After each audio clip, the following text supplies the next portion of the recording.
क्या कबीर रिया को बचाने में कामयाब हो पाएगा या फिर रिया को बचाने के चक्कर में अपनी जान से हाथ धो बैठेगा? जब कबीर खान को गोली लगेगी तो क्या रिया वहां से बच के निकल पाएगी या फिर फराज की साजिश का शिकार हो जाएगी? क्या कबीर को कोई बचाने आएगा या फिर फराज कबीर को जख्मी करने के बाद रिया को अपने साथ लेकर चला जाएगा? और नेक्स्ट एपिसोड में वो कौन है जो कबीर को जख्मी हालत में हॉस्पिटल ले जाएगा और उसको फराज से बचाएगा?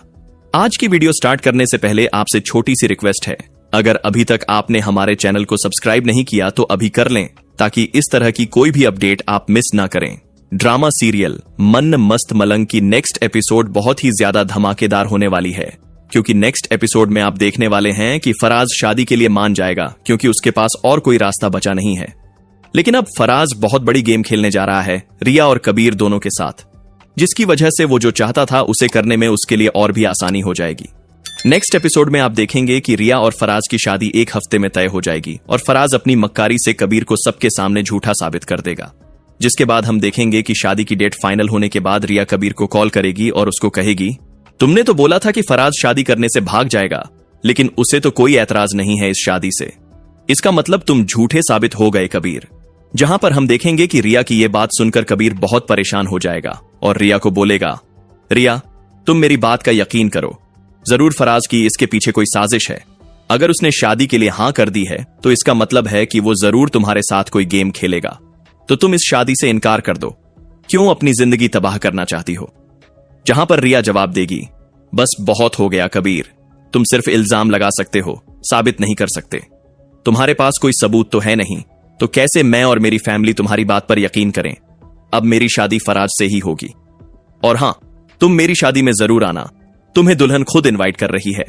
जिसके बाद हम देखेंगे कि कबीर सीधा अपने घर जाएगा और उस वक्त वो बहुत ही ज्यादा डिप्रेस होगा, उसको समझ नहीं आ रहा होगा कि वो क्या करे।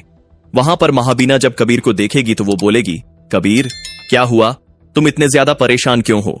जहां पर कबीर अपनी मां को जवाब देगा, फराज मक्कार अपनी मक्कारी में कामयाब हो गया है, रिया और उसकी शादी की डेट फाइनल हो गई है और एक हफ्ते बाद हो रही है, मुझे समझ नहीं आ रही कि मैं क्या करूं।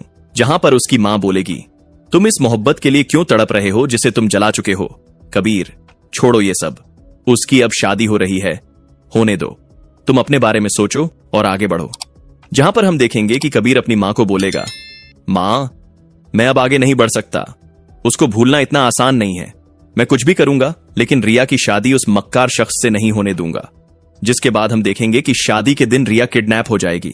फराज के आदमी ठीक शादी वाले दिन रिया को किडनैप कर लेंगे, लेकिन जब वो किडनैप करके रिया को ले जा रहे होंगे तो कबीर उनको देख लेगा और कबीर सीधा उनके पीछे जाएगा। जब कबीर उनका पीछा करते हुए वहां पहुंचेगा तो वो लोग रिया को लेकर एक पुरानी बिल्डिंग में चले जाएंगे, जहां पर हम देखेंगे कि कबीर रिया को वहां पर बचाने की कोशिश करेगा और कबीर की वहां पर उनके साथ हाथापाई हो जाएगी। जिसके बाद हम देखेंगे कि वो लोग वहां से भाग निकलेंगे और इसके बाद कबीर सीधा रिया के पास जाएगा जो बेहोश पड़ी होगी। वो रिया को आवाज देगा और उसको होश में लाने की कोशिश करेगा। जैसे ही रिया को होश आएगा और वो कबीर को देखेगी तो उसको ये लगेगा कि उसको कबीर ने उठवाया है और वो कबीर पर गुस्सा करेगी और चीखेगी, आखिर तुम चाहते क्या हो, क्यों तुम मेरे साथ ऐसा कर रहे हो, कौन सी दुश्मनी निकाल रहे हो? जहां पर कबीर रिया को बोलेगा, रिया तुम मुझे गलत समझ रही हो, मैंने तुम्हें किडनैप नहीं किया ना करवाया है, मैं तो तुम्हें बचाने आया हूं, तुम क्यों मुझे गलत समझती हो हर दफा, मैं तुम्हें बचाना चाहता हूं यार। जहां पर रिया कबीर को बोलेगी, अच्छा ठीक है, मान लिया कि तुम मुझे बचाना चाहते हो, पर मेरा सवाल अब भी वही है, तुम ये सब क्यों कर रहे हो, तुम्हें मेरी इतनी फिक्र क्यों है, तुम ये मान क्यों नहीं लेते कि तुम मुझे किसी और के साथ नहीं देख सकते? यहां पर कबीर गुस्से से रिया को बोलेगा, हां मैं तुम्हें नहीं देख सकता किसी और के साथ, खासकर इस फराज के साथ तो बिल्कुल भी नहीं। हो गई मोहब्बत मुझे तुमसे जो मेरे लिए मुसीबत बन चुकी है और मैं तुम्हें किसी और के साथ नहीं देख सकता। आखिर तुम जानती क्या हो इस फराज के बारे में? तुम मेरी बात ही नहीं सुनना चाहती। जिसके बाद हम देखेंगे कि वहां पर फराज भी अपने दोस्तों के साथ आ जाएगा और कबीर पर हमला कर देगा। जैसे ही वो कबीर और रिया की तरफ गोली चलाएगा तो ठीक उसी वक्त कबीर रिया के सामने आ जाएगा और कबीर को गोली लग जाएगी। कबीर जख्मी होकर नीचे गिर पड़ेगा और रिया भागती हुई कबीर के पास जाएगी और उसको अपनी बाहों में ले लेगी। ठीक उसी वक्त वहां पर कबीर के दोस्त और सिकंदर खान भी आ जाएंगे जो कि कबीर और रिया को वहां से बचा लेंगे। जिसके बाद हम देखेंगे कि फराज का चेहरा सबके सामने बेनकाब हो जाएगा, लेकिन रिया और कबीर का असल दुश्मन वाजिद